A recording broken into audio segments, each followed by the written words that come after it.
This Week in Virology, the podcast about viruses, the kind that make you sick. From Microbe TV, this is TWiV, This Week in Virology, episode 1030, recorded on July 26, 2023. I'm Vincent Racaniello, and you're listening to the podcast all about viruses. Joining me today from New York, Daniel Griffin. Hello, everyone. So as you would say to Sarah, where are you anyway, Sarah? So I am just south of Manhattan here. I'm on a boat. I'm not wearing a bow tie. It is quite hot. So if my reading glasses fog up, you know why. So I'm not sure I'm quite in New York, but I can see New York City. But let me jump right into it. The optimist thinks this is the best of all possible worlds. The pessimist fears it is true. And that's by Oppenheimer. I don't know if people have gotten a chance to see that movie yet. It's an interesting movie. I had to choose, was I going to watch Barbie or Oppenheimer, right? So, what a choice. Apparently, I must watch Barbie next. I hear Barbie is a little bit more uplifting. All right, RSV, the MMWR use of respiratory syncytial virus vaccines in older adults, recommendations of the Advisory Committee on Immunization Practices, United States 2023 just came out. As if they heard Vincent's question when we recorded last week. As a reminder, May 2023, the FDA approved the first two vaccines for prevention of RSV, lower respiratory tract disease, for use in adults, two for adults. So we have an option to vaccinize. I like that. Aged 60 or older. It sounds better. I've been vaccinized. The two vaccines are the RSV pre-F3. That's Arexv, like RXV, by GSK. That's a one-dose adjuvanted recombinant stabilized prefusion F protein vaccine. And RSV pre-F, that's Abrisv by Pfizer. It's also a one-dose recombinant stabilized pre-F vaccine. Now, the Advisory Committee on Immunization Practices recommended, sounds familiar to folks, aged 60 or older may receive a single dose of the RSV vaccine using shared clinical decision-making. So really sort of echoing that. It's not necessarily for everyone, right? This is going to be the first year we do this. Want to be focusing on those higher risk individuals. And then as we get more, what we call it, real world experience, right? Then we're going to talk about maybe more folks getting set up for this. All right. Leprosy. Oh my gosh. Leprosy. What are we doing talking about leprosy here in the United States? Aren't we safe from that? Well, in the recent edition of Emerging Infectious Diseases, the research letter, Case Report of Leprosy in Central Florida, USA 2022 appeared. And here we read that Central Florida has accounted for 81% of cases reported in Florida and almost 1/5 of nationally reported cases of leprosy in recent years. Whereas leprosy in the United States previously affected persons who had immigrated from leprosy endemic areas, about 34% of new case patients during the 2015-2020, about a third appeared to have locally acquired the disease. Kind of crazy, but yes, we are seeing leprosy in people living in the U.S. with no obvious travel exposure. Several cases in Central Florida demonstrate no clear evidence of zoonotic exposure or traditionally known risk factors. In this research letter, they report a case of a lepromatous leprosy in Central Florida in a man without risk factors for known transmission routes. We read that a 54-year-old man sought treatment at a dermatology clinic for a painful and progressive rash. The lesions began on his distal extensor extremities and progressed to involve his trunk. I love this, he denied any domestic or foreign travel, or exposure to armadillos, prolonged contact with immigrants from leprosy endemic countries, or connections with someone known to have leprosy. He lived his entire life in Central Florida, works in landscaping, spends lots of time outdoors. Biopsies of multiple sites demonstrated diffuse dermal infiltrate composed of disorganized aggregates of foamy histocytes. Phyte stain revealed acid-fast bacilli. He was referred to an infectious disease specialist who, under the direction of the National Hansen's Disease Program, prescribed triple therapy. Now, this is like something Mark Crisip of. They conclude with, our case adds to the growing body of literature suggesting that Central Florida represents an endemic location for leprosy. Travel to this area, even in the absence of other risk factors, should prompt consideration of leprosy in the appropriate clinical context. I don't understand, Daniel. It's one case, and they're concluding it's endemic in Florida? Yeah, it seems a little much. And I have to say, when you look at the photos, they have a lot of photos in this article. Really, you're like, wow, he's missing his eyebrows. He's got really this classic lepromatous leprosy. So sort of wonder how long it really took people to have the light bulb go off. What's the incubation period for this disease? So that's one of the challenges, is it could be a really long time, which is why you sort of, it's hard to know. It could be years, it could be decades, right? So many years. So it's a challenge. All right. Well, COVID update. Let's move right into it. I was all excited, that maybe I might have a special genetic feature that protected me. Maybe that's why I don't think I've ever had COVID, when I read about that HLA-B 1501. But then I read this article, Blood Group A Enhances SARS-CoV-2 Infection, published in the journal Blood. Can you guess what blood group I am? I'm A+, by the way.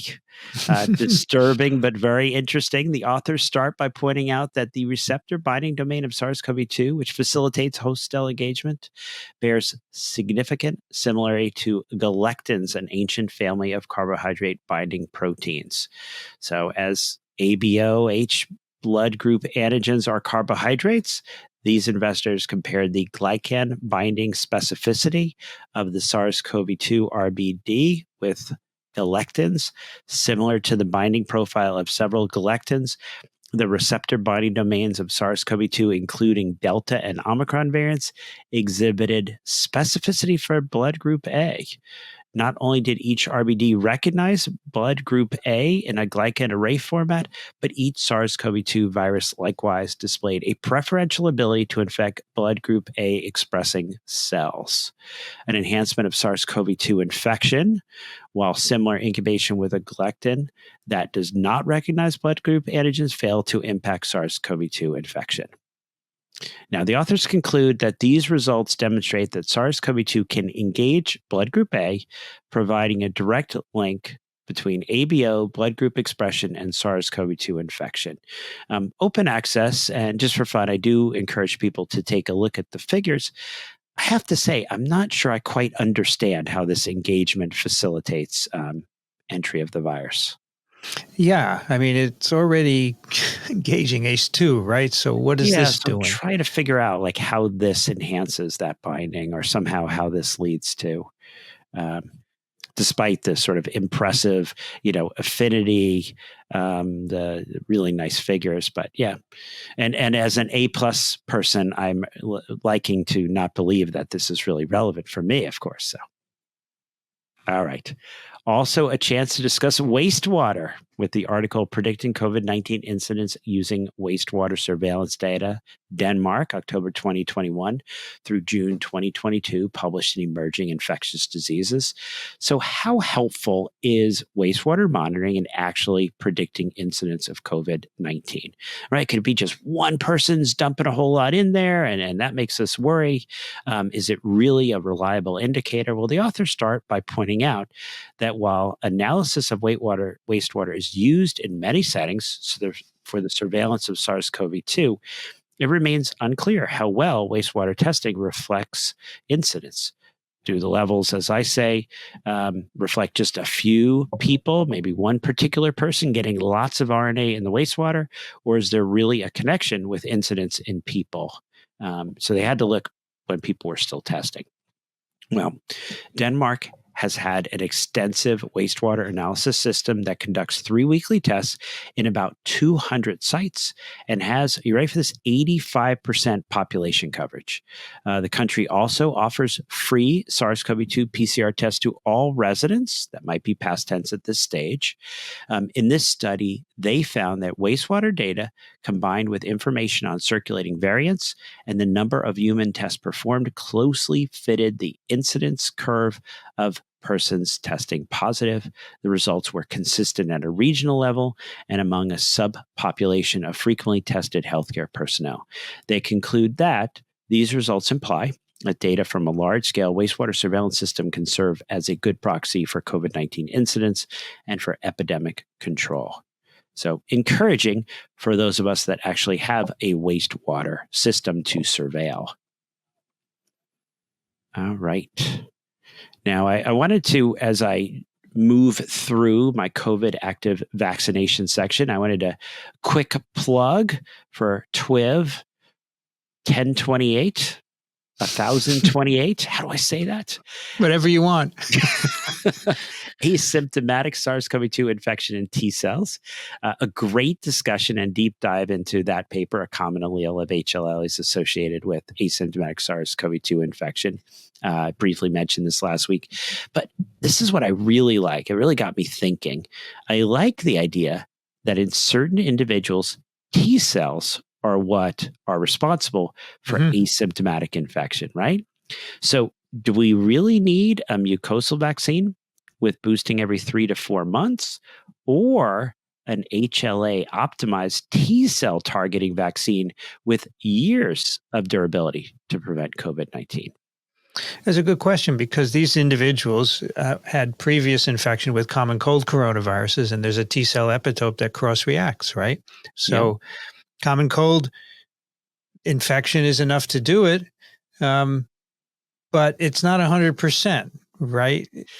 That was the interesting, that was sort of the deep dive. Like if you're homozygous, if you also had some other HL1s, you never got to 100%. But we're certainly nowhere near 100% when it comes to some mucosal boosted vaccine that keeps people from having asymptomatic. And so, all right, just another idea to be working on. There's so much science that needs to be done, and we will move into COVID early viral upper respiratory non-hypoxic phase. So number 1, person tests positive, Paxlovid. Well, the article Prevalence of a Low Frequency Antiviral Resistance Variants in SARS-CoV-2 Isolates in Ontario, Canada, 2020-2023 was published in JAMA Network Open. So this is this whole question, right? Are we going to, once Paxlovid is being used or not being used, are we going to see a lot of resistance? Now, these are the results of a retrospective cohort study conducted at 4 laboratories that serve community hospitals, academic tertiary care centers, and COVID-19 assessment centers in Ontario, Canada. Participants included symptomatic or asymptomatic patients who tested positive for SARS-CoV-2 virus and submitted virus samples for diagnostic testing between March 2020 and January 2023. Samples with sufficient viral load underwent next-generation genome sequencing to identify low-frequency antiviral resistant variants that could not be identified through conventional sequencing.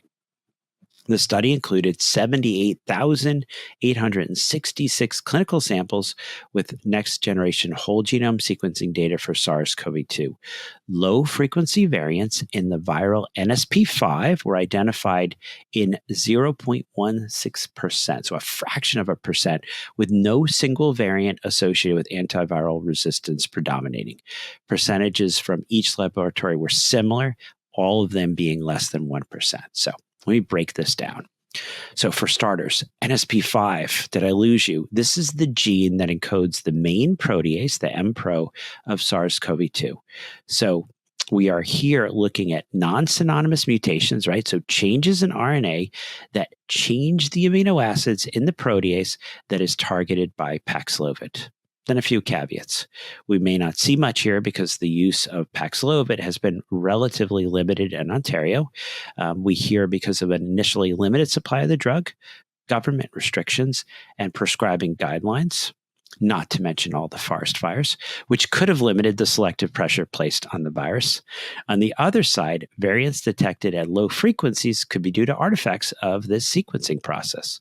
So also, I will say, if you look at the supplemental data, and by the way, don't just read the title, don't just read the abstract, don't just read the paper, got to look at supplemental data too. We see that they did not observe more variation in residues that are known to interact with Paxlovid compared with other residues. I think there's another possibility, which is that these resistance changes confer low fitness to the virus, and so they don't spread. Yeah, I mean, that'll be a challenge going forward when we actually see a lot of Paxlovid being used. Is there any kind of a resistance variant that, well, I think we talked about with malaria insecticides, like some changes have fitness, and we would expect there to be fitness costs to doing this. All right, Remdesivir. So good news for Paxlovid so far. But what about Remdesivir? Viral resistance analysis from the Remdesivir phase 3 adaptive COVID-19 treatment trial 1, ACTT1, was published in JID. And here is the SARS-CoV-2 resistance analyses from the phase 3 randomized placebo-controlled trial conducted in adult participants hospitalized with COVID-19. Among participants with both baseline and post-baseline sequencing data, emergent NSP12 substitutions were observed in 38.7% and 40% of participants in the Remdesivir and placebo arms, respectively. 38.7 got Remdesivir, 40% got placebo. They found minimal change in Remdesivir susceptibility among tested substitutions, supporting that there is a high barrier to Remdesivir resistance development in COVID-19 patients. So reassuring news, we're not seeing much concern as far as resistance with Paxlovid. We're not seeing much concern with regard to resistance with Remdesivir. But what about Molnupiravir, Thor's hammer, much maligned? Well, the article Impact of Molnupiravir Treatment on Patient-Reported COVID-19, Coronavirus Disease 2019, COVID-19 Symptoms in the phase 3 Move Out trial, a randomized placebo-controlled trial recently published in CID. So this is a post hoc analysis of participants' self-reported symptoms in the Move Out trial, which evaluated Molnupiravir initiated within 5 days of symptom onset in non-hospitalized, unvaccinated adults with mild to moderate laboratory confirmed COVID-19. Eligible patients completed a 15-item symptom diary daily from day 1, when they were randomized, through day 29, rating symptom severity as none, mild, moderate, or severe. Time to sustained symptom resolution improvement was defined as the number of days from randomization to the first of 3 consecutive days of reduced severity without a subsequent relapse. Time to symptom progression was defined as the number of days from randomization to the first of 2 consecutive days of worsening severity. When evaluating median time to alleviation of all symptoms of COVID-19, Molnupiravir participants had a shorter median time to sustained alleviation of symptoms, but it was really tiny, right? So median time to alleviation of all symptoms was 8 versus 10. Median time to sustained was 15 versus 16. So where are we with Molnupiravir? Well, the systematic review, Molnupiravir for treatment of adults with mild to moderate COVID-19, a systematic review and meta-analysis of randomized controlled trials, was recently published in CMI. And here, after reviewing a number of databases, the authors included 9 randomized controlled trials enrolling 30,472 participants. The majority of the patients were outpatients with a mean age ranging from 35 to 56.6 years. In adult patients with mild or moderate COVID-19, Molnupiravir probably reduces mortality by about 57%, relative risk of 0.43, probably reduces the risk of hospital admission by 33%, relative risk 0.67, and probably time to symptom resolution or clinical improvement. And in the studies, the mean difference was about 2.39 days. And Molnupiravir probably does not increase serious adverse events. So it is probably a safe agent to be used. All right, convalescent plasma, not to leave that off the list. And remember, avoid doing those harmful and useless things. All right, early inflammatory, lower respiratory hypoxic phase, the cytokine storm. This is that second week. Number one, steroids, less than 94% oxygen saturations, pulmonary support. And several times we've discussed how important proper pulmonary support is for patients who have a severe enough second week or early inflammatory phase that they require pulmonary support. So this might be as simple as a few liters per minute of oxygen delivered by nasal cannula, or as aggressive as ECMO. There's a growing use of high-flow nasal cannula where a patient gets tens of liters of oxygen per minute delivered through these large bore nasal cannula prongs. And the article, Delayed Intubation Associated with In-Hospital Mortality in Patients with COVID-19 Respiratory Failure When Failed Heated and Humidified High-Flow Nasal Cannula, was recently published in BMC Anesthesiology. And we've talked a little bit about these issues and some of sort of, maybe we'll call it a survival bias or selection bias. But these are the results of a retrospective multi-center observational cohort study of 2,720 patients treated, initially managed with high-flow nasal cannula within the Banner healthcare system, and they assessed the effect of the duration of the high-flow nasal cannula prior to intubation on mortality. So you're going to look at folks and you're going to say, okay, these are folks that you started high-flow nasal cannula, say, you know what, let's just intubate, versus folks where you kept going past a period of time. So when they adjusted for covariates, high-flow nasal cannula duration less than 24 hours prior to intubation was significantly associated with reduced mortality. So these are people you're putting them on, and then you're going to potentially end up intubating them. Or putting it another way, being on high-flow nasal cannula for more than 24 hours prior to intubation was associated with twice the odds ratio of dying. All right. Also in hospital, Remdesivir, if you're still in the first 10 days, haven't been hospitalized. And this is, I think, an important place to put this in. But recently, they have changed the approval for Remdesivir. And now the FDA approved Remdesivir for COVID-19 treatment in patients with severe renal impairment, including those on dialysis. So don't have to worry about the renal function, even if they're on dialysis. This approval for use in patients with severe renal impairment was based on results from a phase 1 study, as well as results from the phase 3 Red Pine trial that demonstrated the pharmacokinetics and safety profile of Veklury, Remdesivir, in this population. All right. And this is maybe my favorite this week. So drum roll, get focused. I know we're getting to that point where attentions start to wane, but the article, Relationship Between Azithromycin and Cardiovascular Outcomes in Unvaccinated Patients with COVID-19 and Preexisting Cardiovascular Disease, was published in the Journal of the American Heart Association. To my ongoing dismay, the authors start by pointing out that empiric antimicrobial therapy with azithromycin is highly used in patients admitted to the hospital with this viral disease called COVID-19, despite prior research suggesting that azithromycin may be associated with increased risk of cardiovascular events. The study was conducted using data from the ISACS COVID-19, the International Survey of Acute Coronavirus Syndrome COVID-19 Registry. Patients with confirmed diagnosis of SARS-CoV-2 infection were eligible for inclusion.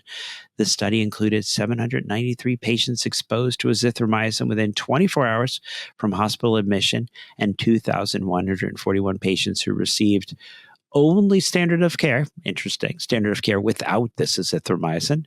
The primary exposure was cardiovascular disease and main outcome measures with 30-day mortality and acute heart failure.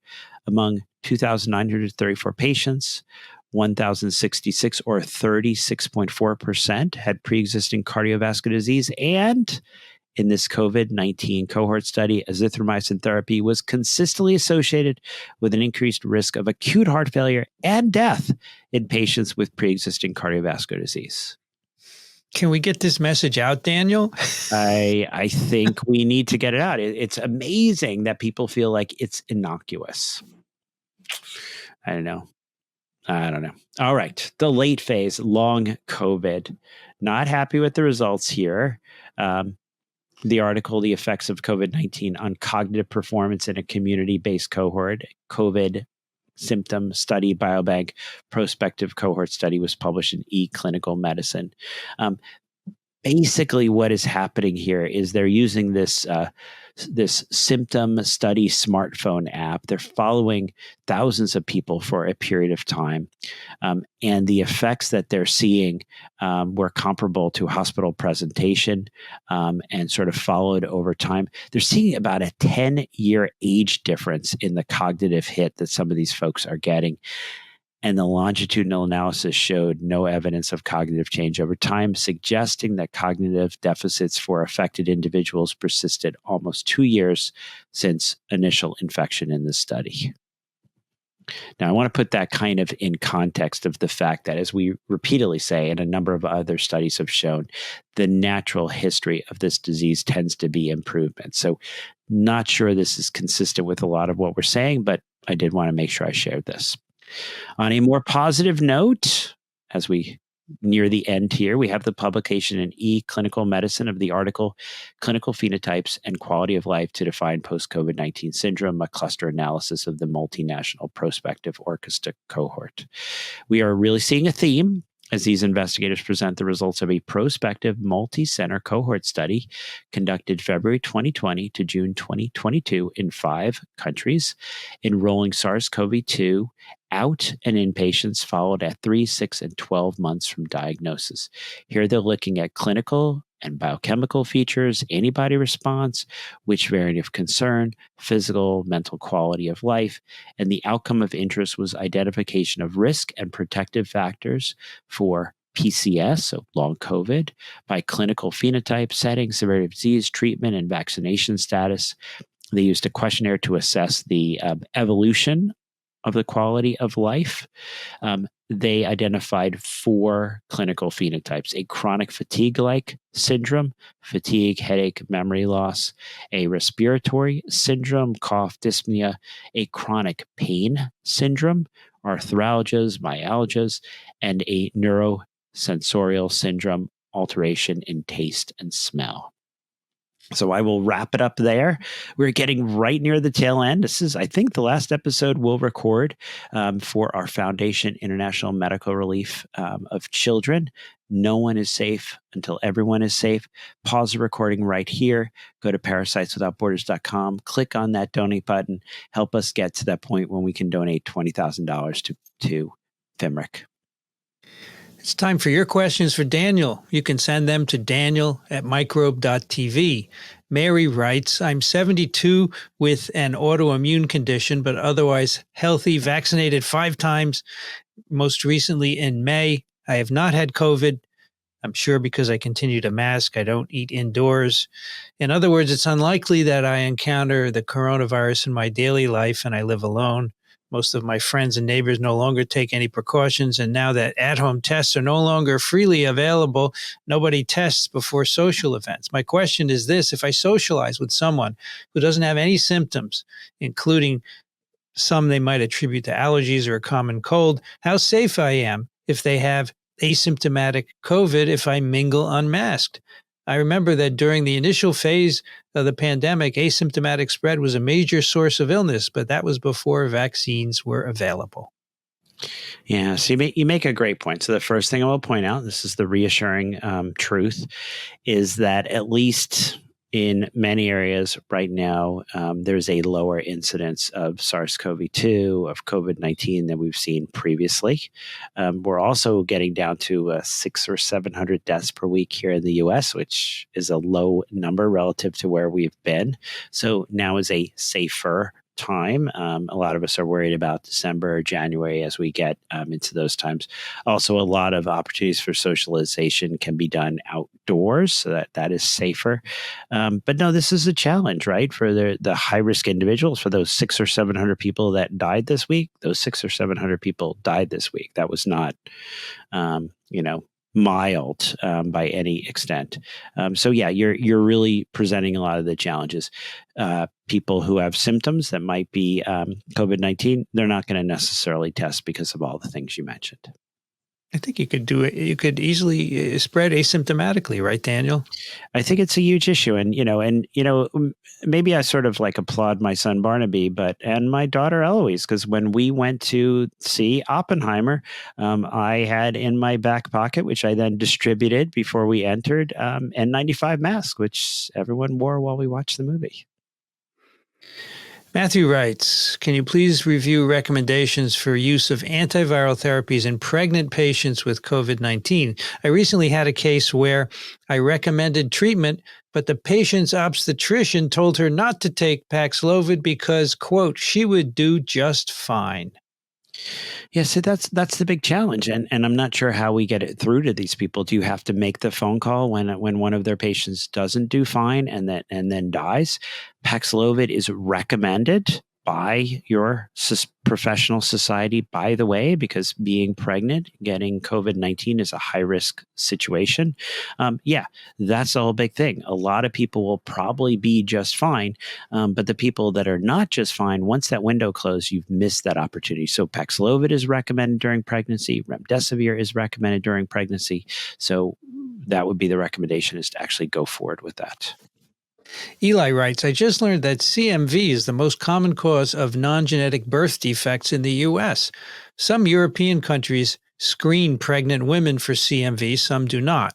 The U.S. does not screen. Should U.S. pregnant women be informed of the risk? When European screening finds a positive, what then? Yeah, and so that is a challenge, right? The what then part of it. So when you do the screening, let's say you find out that someone is already CMV positive, but what if someone is CMV negative? What exactly goes into the warning of, hey, now you're at high risk? What sort of modification in behavior would you recommend? What sort of modification in behavior is evidence based?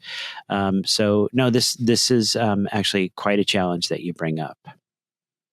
So in Europe, they don't do anything when you're positive, right? There's nothing to do. Well, I think the challenge is acquiring CMV during the pregnancy. So if you've got it ahead of time, you've already gotten through it, you already have immunity, you're kind of better off. The challenge is a CMV naive woman acquiring it during pregnancy. Well, if you do, and it's picked up, right? What would be done? Then potentially there could be treatment, but you'd have to really catch it. Yeah. Okay. That's hard. Yeah. All right. Ryan writes, I saw a study going around Twitter a few weeks ago that showed Paxlovid rebound, which much more likely if people started right away rather than waiting 3 days after symptoms began. Do you have any recommendations based on the study? The New Journal Twitter, Daniel. The New Journal Twitter. You got to actually, go ahead, write us, send us the actual article that people are talking about, as opposed to, the thing that is going around on Twitter. Happy to look through it, happy to have an open mind. But as we've seen repeatedly, people are not more likely to have that second week, that early inflammatory phase, when they get an antiviral. And actually the point of the antivirals is not necessarily to prevent that second week, it's to prevent hospitalization, prevent death, to ending up on a ventilator. So yeah, if there's a good study out there, this would sort of be novel based on the history and everything else we know, but happy to send it our way. Let us take a look at it. That's TWiV Weekly Clinical Update with Dr. Daniel Griffin. Thank you, Daniel. Oh, thank you. And everyone, be safe.